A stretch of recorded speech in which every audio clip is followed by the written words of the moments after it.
সেনে নিয়ে খেয়ে দিয়ে অনেকটা রাত হয়ে গেছে। এবার কি করব, আবার আপন মসজিদে ঘুরে আসতাম। এসে সেখানে কিছু নামাজ কালাম যারা বয়স্ক ছিল তারা নামাজ কালাম পড়তো। আমরা মসজিদের ভিতরে সপাটার হয়ে হসপিটালের মতো শুয়ে পড়তাম। নাকি ভুল বলছি?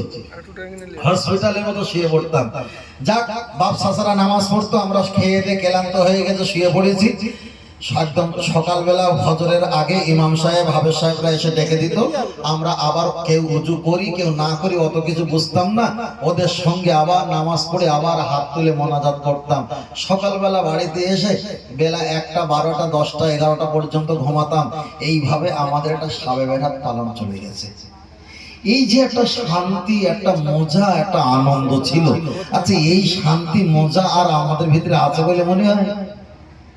এখন থাকবে কি করে? মোবাইল তো সব পাগল, সময় পাচ্ছে মোবাইলটা বা শুরু এরা মারছে, গড়গড় করে বার হচ্ছে, গড়গড় করে বার হচ্ছে, বুঝলেন না? বার হচ্ছে, কেউ কারোর সঙ্গে কথা নেই। এ শান্তি আর লক্ষ টাকা দিলেও এ শান্তি আর পাওয়া যাবে না, আর পাওয়া যাবে না। হয়তো আপনি গোস্তরে 5-6 রকম করে ডিজাইন করে খাচ্ছেন, কিন্তু মনে শান্তি নেই। আমরা চালের আটা পায়েস করে খেয়েছিল বাপ চাচারা, তারপরে চাউল মানে ঘোঁটা ঘটি করে গুড় দিয়ে ভেলি দিয়ে রান্না করে ক্ষীর করে পায়েস করে খেয়েছিল। ওতে যে স্বাদ আর মজা আনন্দ পেয়েছিল, আমরা যদি লেগ পিস মুরগি পোড়া যদি বিরিয়ানি খাই সে আনন্দ পাবো না। তাই বলছি, আমরা শবে বরাত যেভাবে করেছি আগামীতে আমরা এর চাইতে আরো ভারী ভাবে ইনশাল্লাহ করব। বলেন ইনশাল্লাহ। আমাদের এলাকা শবে বরাত আসলে ছেলেদেরকে বলছি, তোমরা ফুল দিয়ে মসজিদ মাঠ, মাদ্রাসা মাঠ, ঈদগাহ মাঠ কিংবা যেখানে মাদ্রাসাতে সুন্দর করে ফুল দিয়ে সাজিয়ে দেবে। ওই দিন একটা জেনারেটর ভাড়া করবে কিংবা কারেন্টের ওই যে লাইট, টিউব লাইট দিয়ে সুন্দর করে লাইট দিয়ে সাজিয়ে দেবে। কেন? আমরা চলে যাব, আমাদের ছোট ছোট বাচ্চারা থেকে শিখুক যে শবে বরাতে এগুলো করতে হয়। আমরা তো শবে বরাত আমাদের কাছ থেকে চলে যাবে। এইগুলো করবেন, করার পরে একটু চটপটি ঘুগনি, একটু শরবত কিংবা একটু পাতলা করে পায়েস ক্ষীর নিয়ে ছোলা কাঠের বাটিতে করে প্রত্যেকে অল্প অল্প করে দেওয়ার চেষ্টা করবেন। মসজিদে নামাজ পড়ার সময় যদি ক্লান্ত হয়ে ঘুমিয়ে পড়ে একটু চায়ের ব্যবস্থা করবেন। যদি না 200 টাকা 500 টাকা নিজের থেকে খরচা হবে, এগুলো করবেন। শবে বরাতের দিন হালুয়া, রুটি, গোস্ত, কিমা, বিরিয়ানি যেমন পারেন করবেন। তবে খেয়াল রাখবেন নামাজের দিক দিয়ে যেন সমস্যা না হয়। এগুলো খাবেন, কোনো সমস্যা নেই। আল্লাহর নবী হালুয়া খেতে পছন্দ করতেন। হালুয়া কেন? আল্লাহ নবী কদু লাউ খেতেন, গরুর গোস্ত খেতেন, আল্লাহ নবী খরমা খেজুর খেতেন, মধু খেতেন, কালো জিরা খেতেন, আল্লাহ নবী দুধ খেতেন, আল্লাহ নবী ডালিম খেতেন, আল্লাহ নবী মাইলো ভুট্টা জব আটা রুটি বানিয়ে খেতেন। এগুলো নবী আমার খেতেন না? খেতেন না? খেতেন। তাহলে নবী খাজুর গুঁড়ো, মধু গুঁড়ো দিয়ে আর খাজুর গুঁড়ো ছাড়িয়ে এরকম মাখিয়ে মাখিয়ে মাখিয়ে মাখিয়ে চেপটা করে তিনি কি করতেন? হালুয়া করতেন। আর রুটিগুলো নিয়ে ওর সঙ্গে একটু কেটে নিয়ে গালে দিয়ে খেতেন। আল্লাহ নবীর জামানায় কি সোজা ছিল? সোজা ছিল না। তাই আমাদের জামানায় অনেক মডিফাই হয়েছে। আমরা হালুয়া করে খাবো, রুটি করে খাবো, এতে কোনো সমস্যা নেই, খাবেন, এতে কোনো সমস্যা নেই। তার কারণ এই দিনে খাবো, এই দিনে ইবাদত করব, পাশের বাড়িতে একটু বিলোবো, ফকির মিসকিনকে দেবো, আত্মীয়কে ডেকে একটু খাবো, এক জায়গায় বসবো। ওই দিনে আমাদের সম্পর্ক ভ্রাতৃত্ব বজায় হবে, ইবাদত করা হবে, আনন্দে টোটাল পাড়াটা যেন আলো চিকিমিকি চিকিমিকি করবে। পাশের অন্য কাউমরা বুঝতে পারবে যে এদের একটা পার্বণ ইবাদতের রাত। আর যদি দরজা বন্ধ করে সারাদিন নামাজ পড়ি, কে বুঝতে পারবে না? কিছু জিনিস বাজিয়ে করতে হয়, কিছু জিনিস বাজিয়ে করতে হয়, আর কিছু জিনিস গোপনে করতে হয়। বিয়ে করা হালাল? হালাল না হালাল? হারাম? হারাম।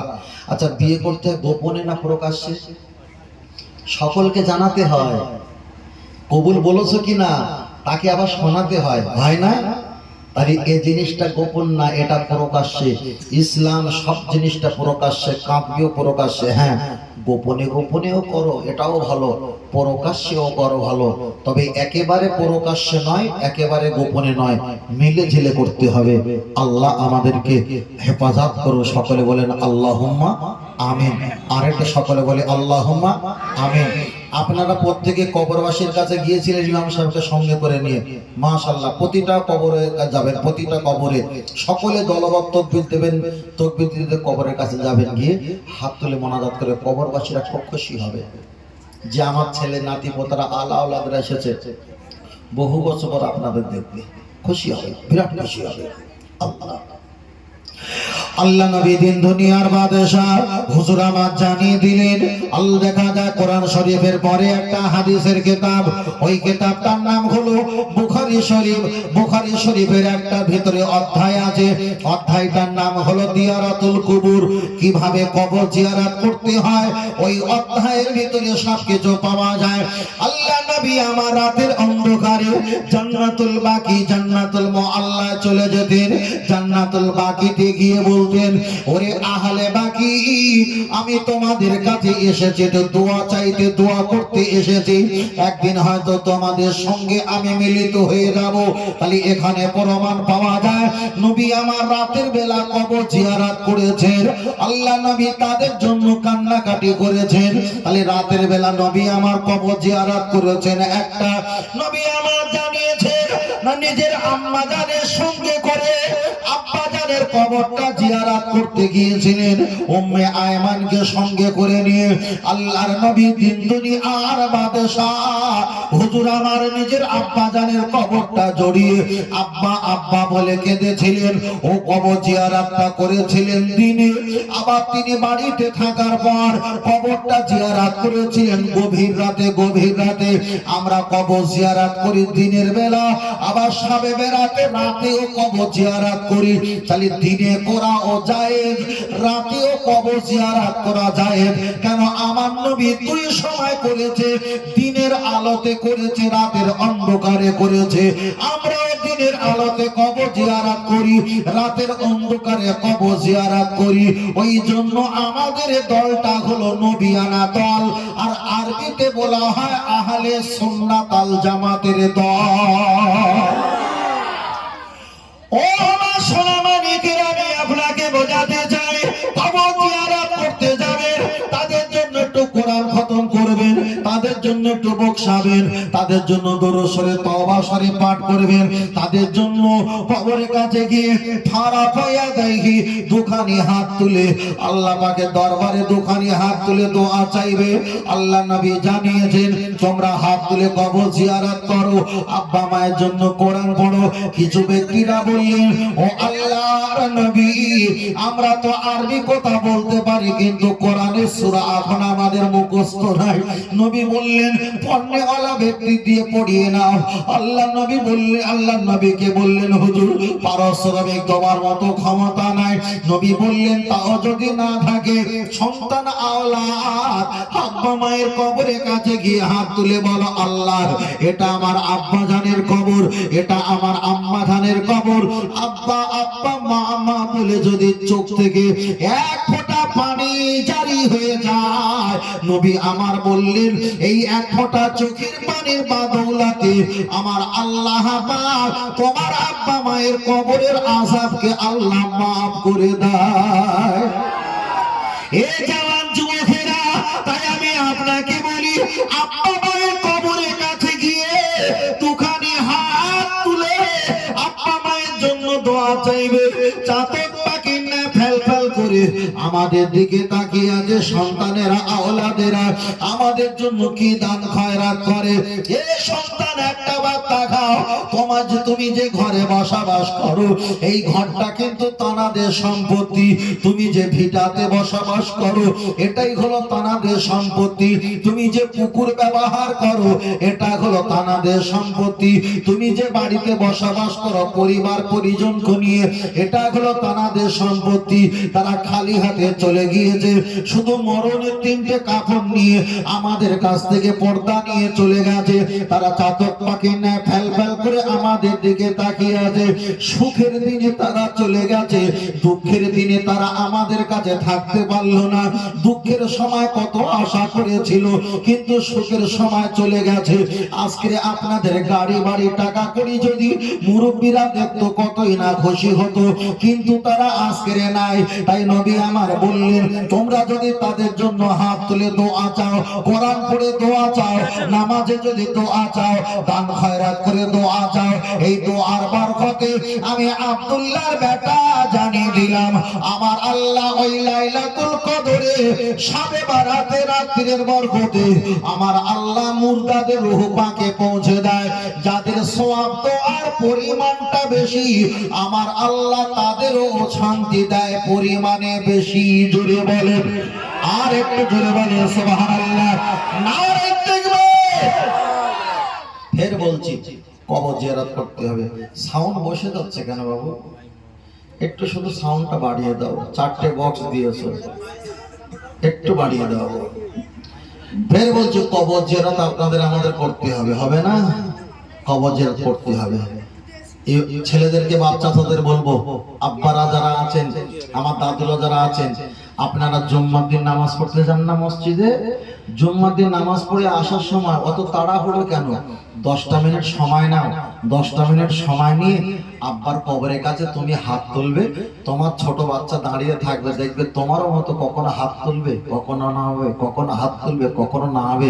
এটাই তো তুমি বাচ্চাকে শিক্ষা দিয়ে যাচ্ছ যে আমার দাদু, আমার আব্বাজি তিনিও জুম্মার নামাজ পড়ে কবর জিয়ারত করতেন, আমরাও তাই কবর জিয়ারত করব। তার কারণ রাসূল বলেছেন আমিও কবর জিয়ারত করি। রাসূল বলেছেন কবর জিয়ারত করলে মৃত্যুর কথা বারবার স্মরণ হয়, আর মৃত্যুর কথা বারবার স্মরণ হলে তার দুনিয়াতে খারাপ কাজ, গুনার কাজটা অনেক কমে যায়। আরেকটু জোরে বলেন সুবহানাল্লাহ, আল্লাহ আল্লাহ। চলেন আমি আপনাকে বোঝাতে চেয়েছি, তবে লক্ষ্য করে দেখা যায় কবর জিয়ারতের সম্পর্কে আমি বলেছি, আবার নতুন করে আমাদের এলাকায় ফতোয়া দিচ্ছে কি তোমরা কবর জিয়ারত করবে, তবে কোরআন খতম দিয়ে কবর জিয়ারত করা যাবে না। ও আমার বাপজিরা, আমি আপনাকে বোঝাতে চেয়েছি কোরআন খতম দিয়ে আমরা কবর জিয়ারত করি না। ইমাম সাহেব একটা খতম পড়ে, কিংবা দুটো খতম পড়ে, কিংবা মায়েরা দুটো, তিনটে, চারটে করে খতম পড়ে, ইমাম সাহেব হুজুরের কাছে দেয়। ইমাম সাহেব হুজুর ওই কোরআনটা নিয়ে বক্সে দেয়, প্রত্যেকের রূহ পাকে পৌঁছে দেয়। ওরা ফতোয়া দিয়েছে কোরআন বক্সানো যাবে না, কোরআন বক্সে দেওয়া, মৃত ব্যক্তির নামে কোরআন বক্সে দেওয়া পৃথিবীর কোনো হাদিসে নাই। খালি নবীর হাদিসে যদি না থাকে, আমরা এত বছর ধরে মৃত ব্যক্তির নামে কোরআন বক্সে দিয়েছি, কোরআন খানি পড়ে এসেছি। আমাদেরটা যদি ভুল হয়ে যাবে, আর নবী যদি কোরআন হাদিসে পাওয়া যায় খতম বক্সানো যায়, তাহলে যারা বলছে যাবে না, তারা তো নিশ্চয়ই জাহান্নামে যাবে। আল্লাহ নবী এক সময় মসজিদে নববীতে বসে আছেন, জিবরিল আমিন আল্লাহ নবীর কাছে চলে আসলেন, ইয়া রাসূলুল্লাহ, হাবিবাল্লাহ, আল্লাহ আমাকে পাঠিয়েছে, কিসের জন্য পাঠিয়েছে? হুজুর, আল্লাহ যে কোরআন নাজিল করেছে 30টা পারা, আপনি ওই কোরআনটা তেলাওয়াত করবেন, আর যদি কোথাও সমস্যা হয় আমি এটা ধরিয়ে দেব। হুজুর, আপনি একবার কোরআন পুরোটা খতম করেন, সূরা ফাতিহা থেকে মিনাল জিন্নাতি ওয়ান নাস আপনি তেলাওয়াত করেন। আল্লাহ নবী তেলাওয়াত করা শুরু করলেন, জিবরিল আমিন শুনে চলে যাচ্ছিলেন। আল্লাহ নবী বললেন, জিবরিল তুমি বসো। আবার আমার নবী জিবরাইলকে বসালেন। আল্লাহ নবী বললেন, ভাই জিবরিল রে, আল্লাহ একবার তেলাওয়াত করতে বলেছে, আমি তেলাওয়াত করলাম, তুমি শুনে চলে গেলে এটা হবে না, আমার পক্ষ থেকে আর একবার খতম করব, এই খতমটা তোমাকে শোনা লাগবে। আল্লাহর পক্ষ থেকে একবার খতম তুমি শোনাছো, আমার পক্ষ থেকে আর একবার খতম শোনা লাগবে। জিবরিল আমিন আলাইহিস সালাম নবীর কাছে বসে থাকলেন। আল্লাহ নবী পুরো কোরআনটা খতম করলেন। জিবরিল আমিন তিনি চলে যাচ্ছিলেন। আল্লাহ নবী আবার হাতটা ধরে বসালেন, ও জিবরাইল, আমি দুটো কোরআন খতম করেছি, তুমি চলে গেলে হবে না, এখন এই খতম গুলো আমি বকশাবো, ফারা পাইয়া দাইহি, আমি হাত তুলে বকশাবো, আমার সঙ্গে তোমাকেও হাত তুলে আমিন আমিন করা লাগবে। আমরা যে খতম বকশাই এটা দলিল আছে কিনা? আল্লাহ আল্লাহ নবী একটা খতম তিনি বকশালেন। নবীর যত পরিবার ছিল, নবীর যত আহলে বায়াত যত পরিবার ছিল, তাদের রূহ পাকে পৌঁছে দিয়েছেন। আর একটা খতম পৃথিবীর নবী আম্বিয়া উম্মতে মুহাম্মাদের জন্য রাসূল বকশে দিয়েছেন। তাহলে নবীকে আমার আল্লাহ একটা খতম করতে বলেছেন, পুরো তেলাওয়াত করতে বলেছেন। নবী দুটো খতম করে তেলাওয়াত করে একটা নিজের পরিবারের জন্য সওয়াব পৌঁছে দিয়েছে, একটা নবী আম্বিয়া উম্মতে মুহাম্মাদের জন্য আল্লাহ নবী তিনি কোরআন বকশে দিয়েছেন।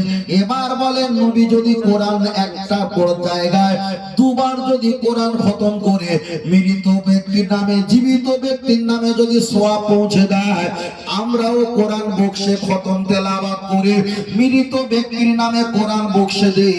তাহলে নবী দিয়েছে, আমরা দিয়ে থাকি, আমাদের কাজটা নবী আনা কাজ। তাই বারবার বলি আল্লাহর ইবাদত, নবীর মুহাব্বত, কোরআন তেলাওয়াত, মা বাপের খেদমত, মাজার জিয়ারত, একটাই দল জান্নাত, ওই দলটার নাম হলো আহলে সুন্নাত ওয়াল জামাআত। আর একটু জোরে হবে না? ফের বলছি, অনেকে ইন্টারনেটে ফেসবুকে দেখেন বিভিন্ন রকম বিভিন্ন ভাষা তারা কথা বলছে। ভাই পায়খানা খেতে এই গুড় আর পায়খানা এক জায়গায় মাখিয়ে দিলে ও পায়খানাও যাবে, গুড়ও যাবে, আবার গুড়ও যাবে, পায়খানা যাবে। আপনি ইন্টারনেটের ভিডিও দেখে খবরদার কোন হুজুরের মশলা শুনে ধর্ম পালন করবেন না, তাহলে কিন্তু আপনার এ কালো যাবে ও কালো যাবে। তার কারণ অধিকাংশ যারা বক্তব্য নসিহত করে তারা সব অন্য মতপথের মানুষ, আমাদের মতপথের সঙ্গে সম্পর্ক নেই নেই নেই নেই নেই নেই। আল্লাহ ও আমার জামাত যুবকেরা, আমি আপনাকে বোঝাচ্ছিলাম, তাহলে কোরআন খতমের বিষয় আমি আপনাকে বলেছি। এবার আমি আপনার কাছে আর একটা বার বলছি, এখানে যারা আছেন অনেকে কোরআন তেলাওয়াত করতে পারেন, অনেকে কোরআন তেলাওয়াত করতে পারেন না। ফের বলছি দাদু ভাই, যারা কোরআন তেলাওয়াত করতে পারেন না, একটু কোরআন শরীফটা ফজরের নামাজের পর, জোহরের নামাজের পর, আসরের মাগরিবের নামাজের পর, এশার নামাজের পর কোনো একটা সময় যদি হয়ে যায়, ওই সময়টা মসজিদে যখন নামাজ পড়তে গেলেন আল্লাহর কোরআনটা একটু হাতে করে নিয়ে খুলে খুলে দেখবেন আর মনে মনে করবেন, আল্লাহ আমি তো কোরআন তেলাওয়াত করতে পারি না, আপনার কালামটা আমি তো জবান দিয়ে তেলাওয়াত করতে পারি না, আমি জানি না। আপনি এক একটা পৃষ্ঠার খুলবেন, একটা করে আঙুল দিয়ে লাইনে লাইনে লাইনে টেনে টেনে আস্তে আস্তে আস্তে আস্তে করে নিয়ে যাবেন। কোন কোন মুহাক্কিকিরা বর্ণনা করেছে, মান কোরআল কোরআন হারফান ফালাহু আশরু হাসানা, কেউ যদি কোরআন শরীফ একটা অক্ষর পাঠ করে 10টা করে নেকি দান করবে। কোন ব্যক্তি যদি এমন করে মহব্বতে, কোরআনের মহব্বতে পড়ার ভান করে যদি আঙুলটা বইয়ে বইয়ে যদি নিয়ে যায়, আল্লাহ চাইলে পণ্যওয়ালা ব্যক্তির যেমন সওয়াব দেয়, আমার আল্লাহ ওই বান্দাটা কোরআনের মহব্বতের করার বিনিময় এতটা সওয়াব আমার আল্লাহ তাকে দান করে দেবে। আর একটু জোরে বলে। তবে মোবাইলে কোরআন শরীফ পাওয়া যায়।